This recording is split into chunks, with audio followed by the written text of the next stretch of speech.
ICO를 진행하는 이제 순서가 말씀드린 것처럼 IPO는 가격이 다 똑같아 그랬어요.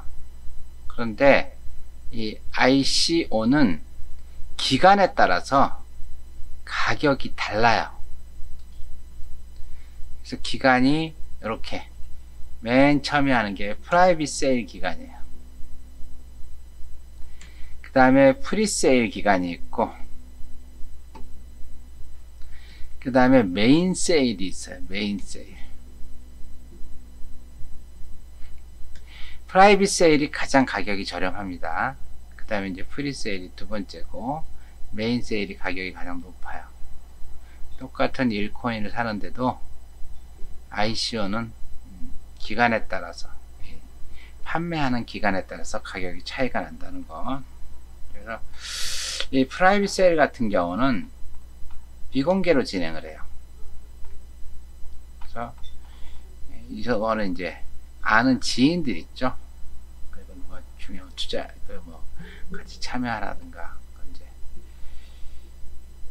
가장 큰 가격이 굉장히 저렴한 거죠. 저렴하고 얼리버드 특정 집단만을 대상으로 하는 프리세일입니다.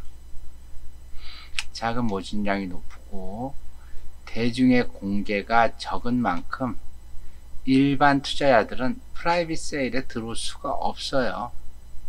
그러니까 뭐 끼리끼리들 있잖아요. 그 전에 내가 비트코인 개발했었어.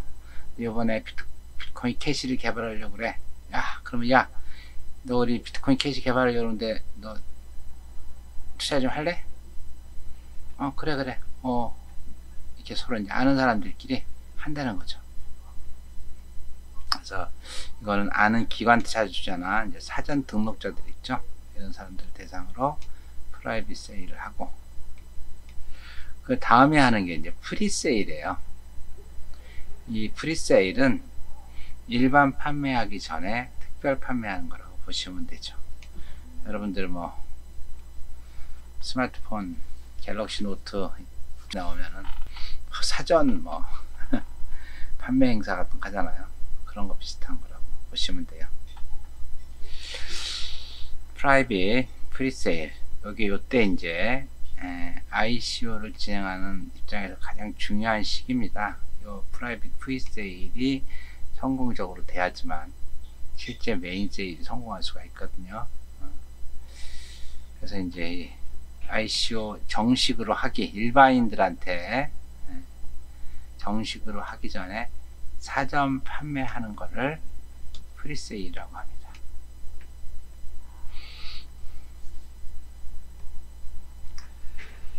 이제 요 프라이빗 세일, 프리세일은 이제 사전 판매를 얘기하는 건데, 그 다음에 실제 이제 일반인들한테 오픈되는 걸 요 메인 세일, 크라우드 세일, 퍼블릭 세일 이렇게 얘기합니다. 같은 얘기예요. 메인 세일, 크라우드 세일, 퍼블릭 세일은 이제 공개적으로 대중들에게 펀딩을 받는, 누구나 참여하고, 이제 메인 세일이라고 하는 사람도 있고, 크라우드 세일이라고 하는 사람도 있고, 퍼블릭 세일이라고 하는 사람도 각자 개발팀들이 알아서 사용한다는 거죠. 그래서 이 메인 세일은 프라이빗이나 프리세일에 비해서 보너스가 별로 없다는 거죠. 공모 방식에 따라서 나눠지는 세부 방식도 있는데, 이건 이제 얼리버드냐, 한정기간이냐, 일반이냐, 이런 공모 방식, 얼리버드를 위한 공모, 한정기간에 의한 공모, 일반에 의한 공모, 이렇게 있어가지고, 얼리버드 같은 경우는 한정기간이나 일반에 비해서 훨씬 더 보너스를 많이 받는다. 보너스를 많이 받는다고 얘기하는 게 뭐냐면요, 코인을 더 많이 받는 거예요. 즉 가격이 싸지는 게 아니라 동일한 그 암호화폐 비트코인을 지급했을 때 더 많은 코인을 받는 거죠. 그래서 보너스를 받는다고 얘기합니다. ICO를 하기 위해서는요, 여러분들이 홈페이지에 가서 직접 들어가서 투자를 하는 겁니다. 다단계식으로 해가지고 투자받고, 글쎄 이거는 저는 권하지 않고, 그렇기 때문에 여러분들이 정확하게 그 관련 용어를 알아야지만은 ICO 하는데 실수를 하지 않습니다. 그래서 ICO 관련된 용어에 대해서 이렇게 말씀을 드리겠습니다. KYC라고 하는 게 있는데, KYC는 Know Your Customer의 약자로 투자자의 정보를 확인하는 것을 KYC라고 부릅니다. 자, 대부분의 ICO는 참여 금지 국적을 가진 사람도 하겠죠, 그쵸? 이제 KYC 같은 경우는 주로 뭘로 확인을 해요? 여권을 가지고 본인의 확인을 해주는 겁니다. 본인 확인. 그 다음에 화이트 리스트라고 하는 건 프로젝트 팀이 사전에 정리하는 리스트. 인기가 있는 프로젝트일수록 화이트 리스트의 경쟁이 굉장히 치열하고, 별도의 화이트 리스트가 없이 화이트 리스트를 등록하지 않고 진행되는 ICO는 조금 여러분들이 주의를 해서 해야 될 것 같아요. 자, 그 다음에 이제 My Ether 월렛이라고 하는 게 있어요. 이거는 지갑인데, 이더리움 지갑이에요. 이더리움 지갑.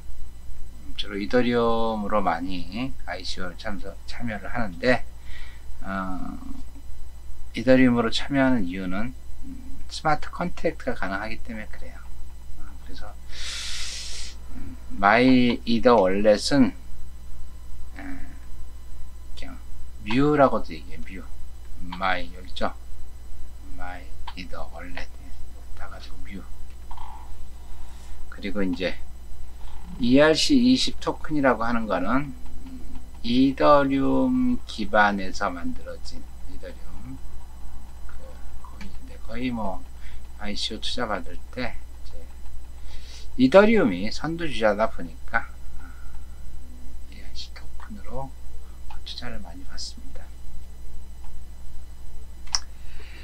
자, 우리 뭐 퀀텀도 있고 네오도 있다 그랬잖아요. 그래서 퀀텀 기반으로 만들어진 토큰은 QRC 토큰이라고 이야기합니다.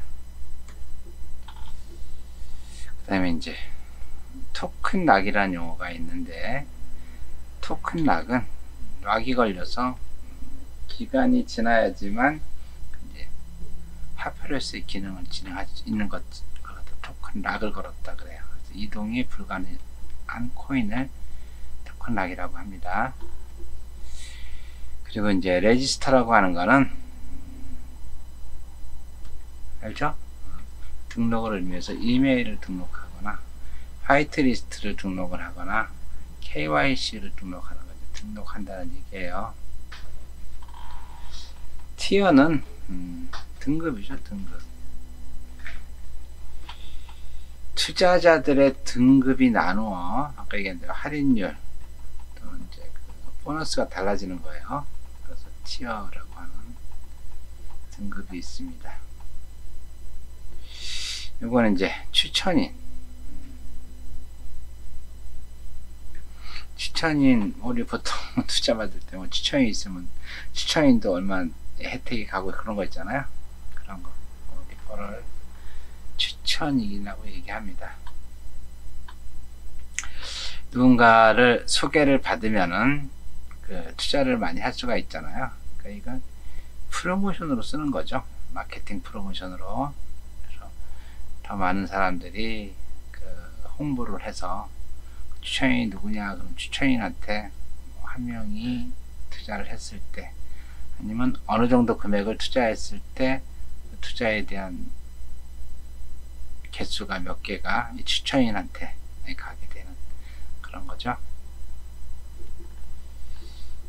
그 다음에 이제 화이트 페이퍼, 백서라고 얘기하는데, ICO는 이 백서 가지고 모든 걸 다 판단을 합니다.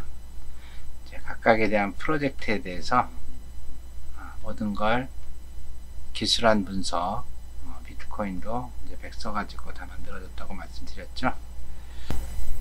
암호화폐의 개념, 암호화폐를 같이 개발한 팀, 로드맵, 해결하고자 하는 문제, 이런 것들을 다 기술해요. 근데 백서가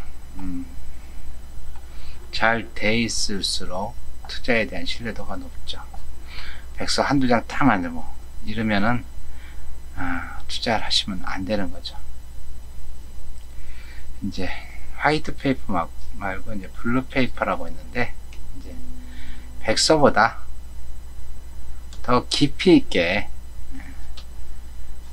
내용을 기술한 거를 갖다가 블루 페이퍼라고 얘기합니다. 컨트리뷰트나 파티시페이트 같은 경우는 이제 실제 내가 ICO에 참여한다 일단 누르시면 돼요. 바운티는 이제 보상 제도로서 아까 말씀드렸죠. 추천인 제도 같은 거 추천인을 해주게 되면은 이제 보상이 들어가는 거죠. 추첨을 하기도 하고 특정 조건을 만족하는 투자자에게 바운티를 해당 ICO 토큰으로 지급해 주는 거죠. 캡은 말씀드렸죠. 캡은 소프트 캡이 있고 최소 금액, 하드 캡이 있고 최대 매진량 도달하면 종료를 한다 그랬죠. 퍼스널 캡, 참여 시 최대 금액, 미니멀 캡, 개인이 투자한 최소 금액, 이런 게 있습니다. 그래서 여러분들이 용어를 정확하게 알아야지만 투자를 할 때, ICO를 할 때 실수를 하지 않겠죠. 자, 그렇다면은 ICO를 했을 때 좋은 점이 뭐가 있을까? 첫 번째, 회사가 그 암호화폐를 출시하도록 도와주는 거죠. 돕는 것뿐만 아니라 그로 인해서 이익을 창출할 수가 있는 거죠. 이 ICO를 참여하게 되면은 토큰의 가치가 상승해서 돈을 번다는 거죠. ICO는 다른 거 없어요. 가격 상승에 따른 수익률, 요거 때문에 ICO를 하는 거죠. 이제 ICO의 문제점이 뭐가 있다? ICO는 보증은 거의 없다. 보증은 없다. 여러분들 그 은행 같은 경우 그렇잖아요. 내가 돈을 넣어놨어. 근데 5천만 원까지는 국가에서 지불 보증을 해주잖아요. 근데 이 암호화폐에 대한 투자는 없습니다. ICO는 회사들의 신뢰와 투명성, 그죠? 회사에서 모든 걸 다 관리하기 때문에 자기들이 스스로 제약을 걸어요. 예, 어떻게 거냐 하면은 이제 구성원들이 그 ICO를 받는 사람들이 돈이 들어오면은 그거를 어디다 저장해? 에스크로 지갑에 저장을 합니다. 그래서 돈을 쓸 때 개인이 마음대로 쓰지 못하게 이렇게 하는 거죠. 그 에스크로 지갑에 돈을 사용하려면 어떻게 해야 돼요? 여러 사람이 이제 키를 갖고 있는 상태에서 그 키를 다 모아 가지고 실제 돈을 꺼낼 수 있게 이렇게 에스크로 시스템을 만든 거죠. 네, 여러 개의 사적인 열쇠를 만드는데 그 중에 하나는 개발에 참여하지 않은 신뢰받은 제3자에다가 주면은 에스크로가 확실히 되겠죠. 회사의 신뢰도를 높이기 위해선 법인을 설립하고 ICO 관련 약관도 문서화하고 이렇게 하는 게 좋겠죠. 그게 더 훨씬 더 신뢰를 받겠죠. 제일 중요한 거 백서, 화이트 페이퍼, 로드맵, 목표, 전문가의 논평, 개발자들의 신원, 이런 것들을 밝혀주면은 신뢰가 높겠죠. 그래서 여기 있는 거, 이 ICO는 모든 거를 그 개발하는 팀에서 제공해 줘야 돼요. 그러니까 스스로 개발팀에서 이런 부분들을 자기네들이 룰을 만들어서 진행을 해야 돼요. 그래서 이런 내용들을 실제 에스크로 지갑을 운영하느냐 안 하느냐 이런 거 있잖아요. 그래서 이 신뢰받는 제3자가 에스크로를 관리하고 있다라는 거, 이런 걸 다 알려줘야 되고, 여기 이제 개발자 같은 경우 있잖아요. 개발자 같은 경우도 신원을 밝히고, 그 신원이 이제 특히 SNS 같은 걸 얼마나 열심히 하느냐, SNS에 그 사람들이 그런 관련된 일에 대해서 얼마만큼 오래 종사했느냐, 이런 것들 다 이제 알려줘야지만 그 ICO에 대해서 신뢰를 하고 성공할 가능성이 높겠죠. 그래서 이런 부분들이 정확하게 디파인 되어 있지 않으면 어떡한다? 사기일 가능성이 높다는 거죠. 그래서 이제 먼저 안 좋은 ICO들, 여기는 절대 투자하지 마세요 하는 그런 ICO를 한번 정리를 해봤어요. 첫 번째, 블록체인이 필요 없는 프로젝트야. 예를 들어서 내가 뭔가를 하는데 그게 과연 블록체인하고 연계가 돼야 되느냐? 블록체인은 뭐라 그랬어요? 예? 공영 장부라고 그랬어요. 분산화된 공개 데이터베이스 장부. 근데 지금 이 사람이 하는 얘기가 공개 장부냐 이거죠. 공개 장부상 필요하냐. 옛날에 어디 갔더니 그 얘기 하더라고요. 신발을 만들었는데 신발을 가지고 거기 안에 칩을 넣어서 그 신발을 신는 사람들이 몇 벌을 걸었느냐에 따라서 코인을 지급해 준다. 한번 걸을 때마다 내가 10,000벌을 걸었어. 그럼 10,000개의 트랜잭션을 거기다 등록을 해?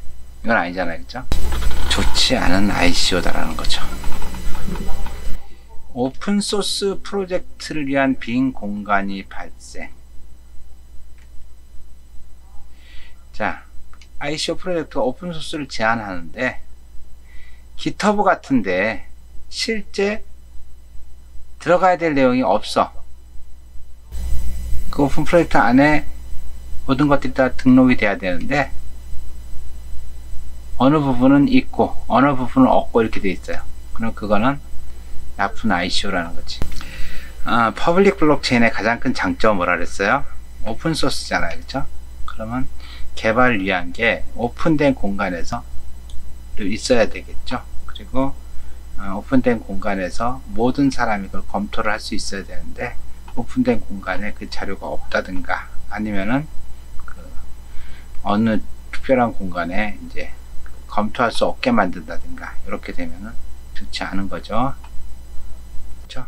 GitHub는 프로젝트 개발 히스토리를 관리하는데 가장 널리 쓰이는 이제 사이트예요. 그래서 우리 것도 오픈 소스다. 그런데 GitHub에 그게 들어가 있지 않아. 오픈 소스라고 얘기하면서 GitHub에 제공되지 않는 거는 거의 사기일 가능성이 높다 이런 거예요.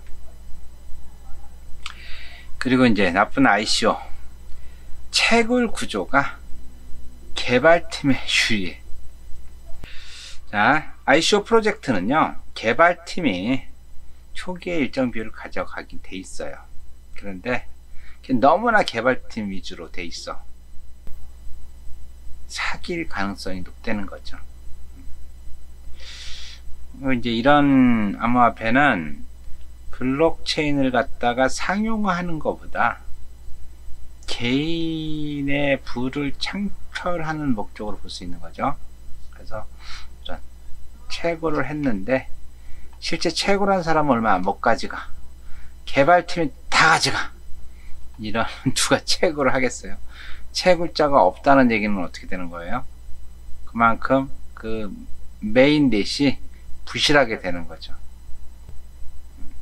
그래서 채굴 구조가 채굴자 위주가 아니라 개발자 위주로 돼 있다 그러면은 이거 위험하다, 나쁜 ICO다 이렇게 판단하시면 됩니다. 나쁜 ICO 두 번째, 익명의 팀 또는 경력이 부족한 팀. ICO 프로젝트를 실행할 때 제일 중요한 게 팀이에요. 무슨 일이든 그렇잖아요. 인사가 만사라고 어떤 사람들이 모여서 일을 하느냐 중요한데, 그래서 여러분들이 내가 ICO를 좀 해보고 싶다 그러면은 팀을 꼭 보셔야 돼요. 그래서 프로젝트에 공개된 이제 풀타임 개발자가 계속 이 사람들이 와서 개발한다라는 풀타임 개발, 상임 개발자라고 얘기하죠. 그러면은 이건 위험해요. 잠깐 알바 형식으로 잠깐 왔다 갔다 한다 그러면 이거는 아니라는 거죠.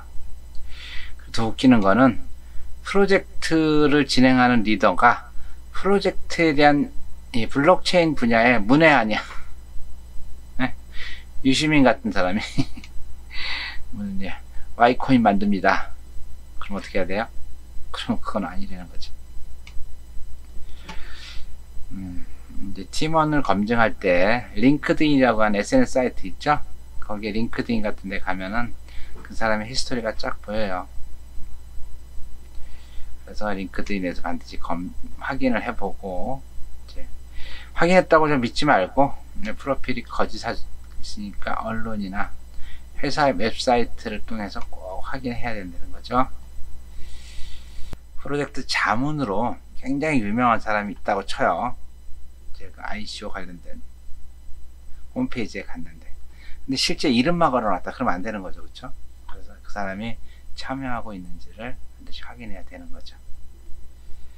그리고 이제 웹사이트나 백서에 정보가 부족해.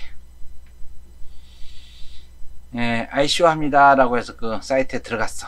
그랬더니 이거는 ICO 하는 사이트인지 아니면 그냥 임시로 만들어 놓은 사이트인지 이런 사이트인지 모르겠고, 그리고 거기 화이트 페이퍼라고 있어. 화이트 페이퍼를 다운받아서 보는데 그냥 허접해 이러면은 아니다. 그리고 이제 이 암호화폐를 만드는 거는 그냥 단순간에 끝나는 게 아니잖아요, 그렇죠? 그래서 로드맵을 정확하게 만들어 놓고 로드맵에 따라 잘 되고 있는지 얘를 로드맵 확인하는 게 좋은 거죠. 그래서 이제 세 번째, 나쁜 ICO, 에스크로 지갑이 없어 또는 결여가 돼 있어. 에스크로가, 지갑 자체가 에스크로가 안 돼 있어. 그냥 그 대표이사가 마음대로 꺼내 쓰는 지갑이야. 안 된다는 거죠. 그리고 더 웃기는 건 에스크로 지갑이 있긴 있어. 그런데 그 지갑에 대한 열쇠들이 한 사람이 갖고 있어. 그러면 그게 무슨 에스크로예요, 그쵸? 그런 거는 그렇게 좋은 게 아니다, 이런 거죠. 투명성이 떨어진다. 코드 정보, 제품의 데모 베타 버전, 무대 뒤 비디오 또는 프로젝트 진행을 증명할 다른 종류의 보고서를 공개하지 않는. 결국 아무것도 안 한다는 얘기예요, 그죠? 투명성이 떨어지면은 요거는 그렇게 좋은 ICO는 아니다 라는 거죠. 자, 이어서 좋은 ICO에 대해서 알아봐야 되는데, 시간 관계상 좋은 ICO하고 ICO 등록 방법이라든가 ICO 참여 방법에 대해서는 다음 시간에 하도록 하겠습니다. 이어서 9주차 과제물 안내하겠습니다. 자, 9주차 과제물은 세큐리티 토큰에 대해서 간략하게 기술하시오. IPO와 ICO의 다른 점, 굉장히 많은 내용을 썼는데 간략하게 여러분들이 써주면 될 것 같아요. 그리고 KYC에 대해서 KYC는 뭐더라고 간략하게 기술해 주시면 될 것 같고, 하드캡과 소프트캡에 대해서 간략히 기술해 주시면 될 것 같아요. 마지막으로 네이버나 카카오 같은 국내 기업이 암호화폐에 대해서 새로운 암호화폐를 만들려고 ICO를 한다면은 여러분들은 참여하겠다 안 하겠다, 참여를 하면은 참여하는 이유, 참여를 하지 않으면은 참여하지 않는 이유에 대해서 간략히 기술해 주시면 될 것 같아요. 예. 오늘 강의 잘 들으셨나요? 진도가 자꾸 늦어지는 것 같아요. 그렇다고 영상 강의를 50분씩 찍자니 그렇고, 계속 25분에서 30분으로 줄이는데 그러다 보니까 한 과목마다 두 번씩 나눠지는 것 같아요. 그래도 상황이니까 어쩔 수 없죠, 그쵸? 네, 강의 듣느라고 수고했고, 다음 주에 뵙죠. 안녕.